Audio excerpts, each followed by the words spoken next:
সুন্দর করে নামাজ আদায় করলেন, সুন্দর করে নামাজ পড়ে 1 সেকেন্ডও দেরি করলেন না। লোকটা সোজা বাসায় গেলেন। বাসায় গিয়ে দেখে যে তার স্ত্রী ওই বাসার মধ্যে পাতিলার মধ্যে ভাত রান্না করতেছে।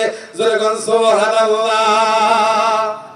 লোকটা জিজ্ঞেস করে, কি হে, আমি যখন নামাজে যাই তখন তো তুমি বললা বাসায় 1 মুঠো চাউলের ব্যবস্থা নাই, ভাত রান্না করতে পারবো না, কোথা থেকে তুমি চাল পাইলা, কোথা থেকে তুমি খাবার রান্না করতেছো, আমাকে নামাজের সময় ডিস্টার্ব করলাম মিথ্যা কথা বলে।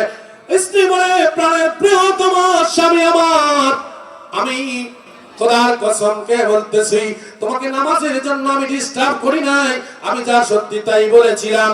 ও স্বামী, তুমি যখন নামাজে গিয়েছো আমাদের পাশের এই প্রতিবেশী ওই যে নই মূর্তি মেইলের মধ্যে গিয়েছিল, তার ধান ভাঙার পরে মেইলওয়ালার সদয় বুদ্ধি উদয় হয়েছে, 1 সপ্তাহ যেহেতু মেইল খুলবে না, তার বস্তার সঙ্গে আমাদের চালের বস্তাটাও দিয়ে দিয়েছে। জোরে বলেন সুবহানাল্লাহ। লোক আল্লাহু আকবার বলে চিল্লানে দিয়ে এমনই ভাবে দৌড় দিয়ে ওই গোয়াল ঘরের ভিতরে গিয়া দেখে, হায় সর্বনাশ, যেই যুবকটা বলেছিল চাচা যান মসজিদে নামাজ পড়ার জন্য যান, ভালো কথা, নামাজ ভালো জিনিস, আল্লাহর হুকুম, আল্লাহর ইবাদত, আল্লাহর ইবাদত করেন, কিন্তু আপনার ওই গাবিটা নিয়ে আসেন।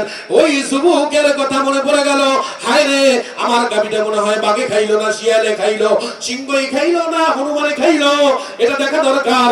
লোকটা দৌড় দিয়া গোয়ালের ভিতরে যাইয়া দেখে ওই গাভীটা তার গোয়াল ঘরের ভিতরে, তার যে চাংড়া বলেন আপনারা, ওই চাংড়ার ভিতরে, ওই চারার ভিতরে যে খাবার দেওয়া ছিল ওই খাবারগুলো দাঁড়ায়া দাঁড়ায়া খাবার খাইতেছে। জোরে বলেন সুবহানাল্লাহ। লোকটার উপর আল্লাহু আকবার বলেন, আল্লাহর বরত্ব ঘোষণা দিয়া আল্লাহর শুকরিয়া আদায় করতে করতে লোকটা যখন ওই জমিনের দিকে দৌড় দিল, দৌড়ে দৌড়ে গিয়া দেখে ওরে সর্বনাশ, মেশিনওয়ালা তো নাই, যে বলেছিল সেও তো নাই।